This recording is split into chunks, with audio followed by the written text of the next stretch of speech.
کہ ہماری جو مارچ ہے اب وہ شروع ہوگی منگل سے وہی وزیر آباد جدھر مجھے یہ گولیاں لگی تھی اور ہمارے 11 اور لوگوں کو گولیاں لگی تھی اور جدھر معظم شہید ہوا تھا ادھر سے ہماری مارچ شروع ہوگی. میں ہر روز مارچ سے خطاب کروں گا یہاں سے اور ہماری مارچ اگلے 10 سے 14 دن تک اس کے بیچ میں سپیڈ کے اوپر ڈیپینڈ کرتا ہے یہ پہنچے گی پنڈی. سارے پاکستان سے وہ لوگ اسی ٹائم پہ نکلیں گے کہ ایک ٹائم پہ جب یہ پلان کریں گے 10 اور 14 دن کے بیچ میں پنڈی پہنچنا. میں پنڈی خود ہوں گا اور ادھر سے سارے پاکستان کی جو لوگ جمع ہوں گے اس مارچ کو پھر میں لیڈ کروں گا. اور میں یہ اپنی ساری قوم کو آج کہنا چاہتا ہوں کہ آپ ساروں نے ایک چیز سمجھ لینی کہ اگر ہم یہ خوف کے اندر آ کے اور ہم نے یہ جو میں بار بار کہتا ہوں کہ لا الہ الا اللہ کوئی نہیں ہے خدا سوائے اللہ کی، یہ ہمیں آزاد کرتا ہے، یہ ہمارا کلمہ ہمیں آزاد کرتا ہے. آپ جس وقت کسی سے ڈر کے اپنی آزادی کمپرومائز کریں گے، اپنے ضمیر کا سودا کریں گے، میری نظر میں وہ شرک ہے.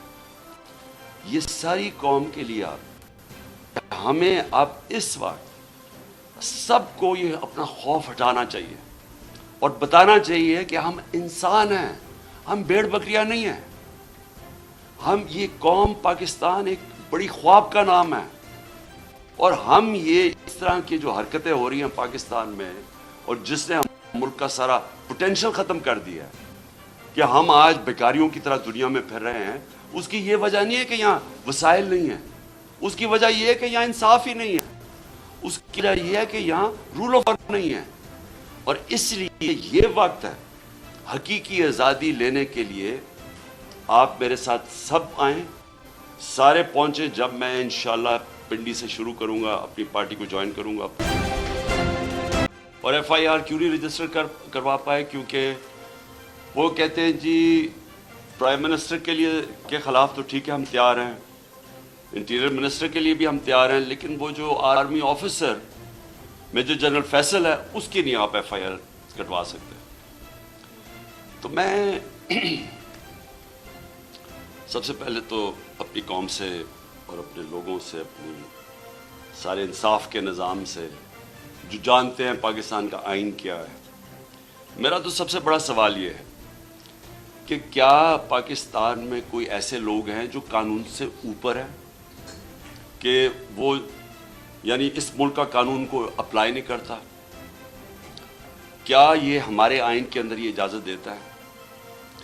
اور یہ ایک ex prime minister of Pakistan کہہ رہا ہے کہ یہ 3 لوگ ملوث ہیں اور تفتیش میں جب ہوگی تو پتہ چل جائے گا ہے یا نہیں ہے.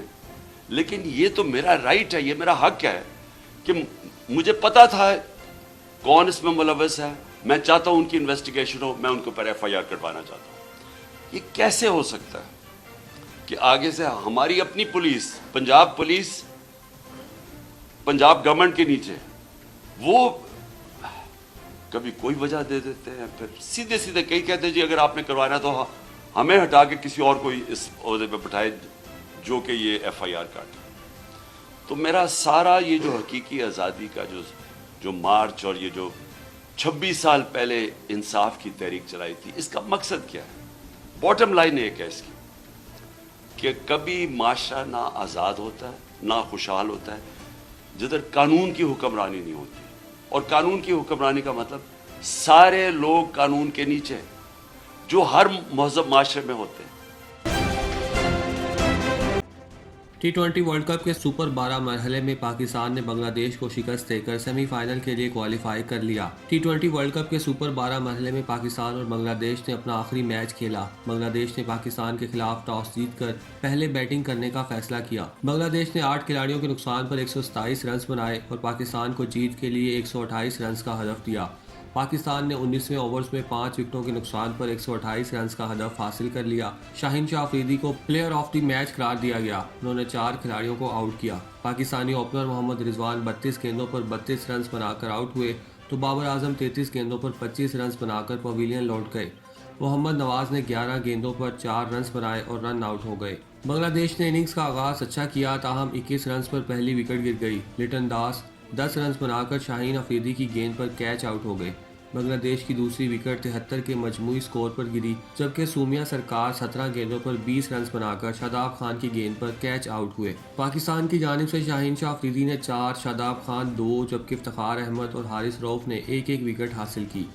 कौमी टीम के कप्तान बाबर आजम ने कहा कि मोहम्मद हारिस ने आज भी अच्छा खेला और हम सेमीफाइनल के लिए बहुत ज़्यादा पुरजोश हैं। सेमीफाइनल में भी अच्छा खेल पेश करेंगे। उन्होंने कहा कि अगले मैच के लिए पुरुमीद है और आज की गलतियों पर ड्रेसिंग रूम में ब्रीफिंग देंगे। पंजाब पुलिस के सरबराह फैसल शाहकार ने सूबे में मजीद काम जारी रखने से माजरत करते हुए सेक्रेटरी एस्टेब्लिशमेंट को खत लिख दिया कि सूबे से उनकी खिदमात वापस ले ली जाए।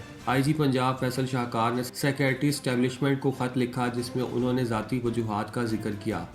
मैं ज़ाती वजूहात की बुनियाद पर जिम्मेदारियां जारी नहीं रख सकता, इसलिए मेरी दरख्वास्त है कि सूबे से मेरी खिदमात फौरी तौर पर वापस लेने के अहकामात जारी किए जाएँ। उन्होंने ये भी दरख्वास्त की है कि उनकी खिदमात सूबे के बजाय वफाक के सुपुर्द कर दी जाए। IG पंजाब फैसल शाहकार ने खत की कॉपी चीफ सेक्रेटरी पंजाब और वज़ीर आला पंजाब के प्रिंसिपल सेक्रेटरी को भी भिजवाई है। ख्याल रहे कि वज़ीराबाद में तहरीक इंसाफ के लॉन्ग मार्च पर फायरिंग और इमरान खान समेत मुतअद्दिद ज़ख्मियों और एक शख्स की हलाकत के बाद FIR के इंदराज के मामले पर सूबाई इंतज़ामिया और हुक्मरान जमात तहरीक इंसाफ के दरमियान इख्तलाफात की बाज़गश्त अरूज पर है। इससे कबल वफाकी हुकूमत ने CCPO लाहौर को मुअत्तल भी कर दिया था। नोटिफिकेशन के मुताबिक मज़ीद अहकामात के आने तक गुलाम महमूद डोगर की मअतली फौरी नाफुजुल अमल होगी। हकाम के मुताबिक CCPO लाहौर गवर्नर हाउस को सिक्योरिटी देने में मुकम्मल नाकाम रहे थे। इस मामले पर तर्जमान पंजाब हुकूमत ने रद्द अमल देते हुए कहा कि CCPO लाहौर बेहतर अंदाज में अपने फ़राइज़ सर अंजाम दे रहे हैं और हम वफाकी हुकूमत के अहकामात को नहीं मानते। सिंध के इलाके घोटकी में डाकुओं के हमले में DSP और 2 SHOs समेत 5 पुलिस एहलकार शहीद हो गए।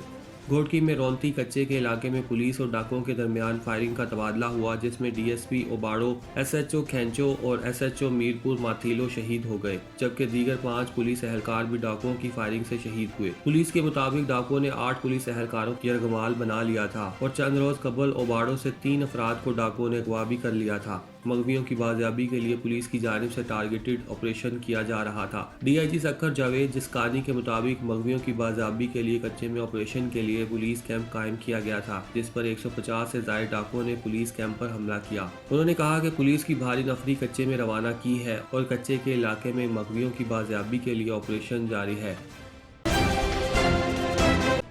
मैरीलैंड में कत्ल और खुदकुशी में एक शख्स ने साबिक गर्लफ्रेंड और इसके अहले खाना को कत्ल कर दिया। चार्ल्स काउंटी शेरिफ के दफ्तर के एक बयान के मुताबिक जनूबी मैरीलैंड के एक घर में कत्ल और खुदकुशी के वाक़े में 5 अफराद मुर्दा पाए गए। ये लाशें लाप्लाटा के एक घर में पाई गईं, जो वाशिंगटन DC से तकरीबन 35 मील दूर जनूब में वाक़या है। कानून नाफिज करने वाले अफसरान को शाम 4 बजे के करीब एक गवाह ने फायरिंग की इतला देने के लिए 911 पर कॉल की। जब पुलिस घर पर पहुंची तो इन्होंने घर के मालिक को सामने वाले दरवाजे पर पाया, जिसने बताया कि वो काम से घर वापस आया था और अंदर से 5 अफराद को मुर्दा पाया।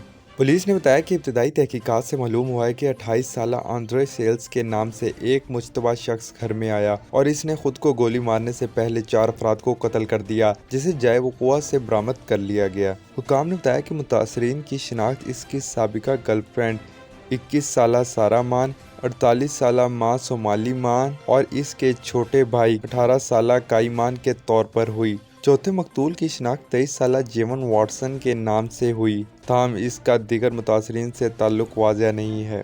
हुकाम का कहना है कि हर मकतूल की मौत की वजह का तयन करने के लिए पोस्टमार्टम किया जाएगा और तफ्तीशकार इनके अहले खाना और दोस्तों से इंटरव्यू कर रहे हैं ताकि कत्ल की वजह मालूम की जा सके।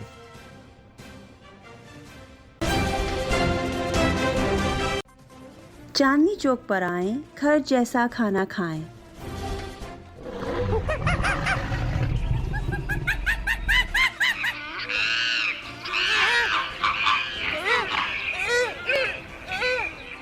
ब्रॉन्क्स ज़ू की सैर को आने वाले हमारे करम फरमा चांदनी चौक के जायके और लज्जत से खूब आशना हैं। चांदनी चौक ब्रॉन्क्स साडा रेस्टोरेंट है, हलाल चांदनी चौक प्लीज़ आओ इत्थे दा फूड टेस्ट करो। अरसा दराज से काउंटी में रहने वाले हलाल देसी खानों के शौकीन भी सिर्फ चांदनी चौक रेस्टोरेंट को ही तरजीह देते हैं, इसलिए कि हमारे खाने बिल्कुल घर जैसे होते हैं। 2570 ब्रॉन्क्सवुड एवेन्यू, ब्रॉन्क्स, न्यूयॉर्क 10469। ऑर्डर के लिए मुजफ्फर भाई से रब्ता कीजिए 718-325-5859।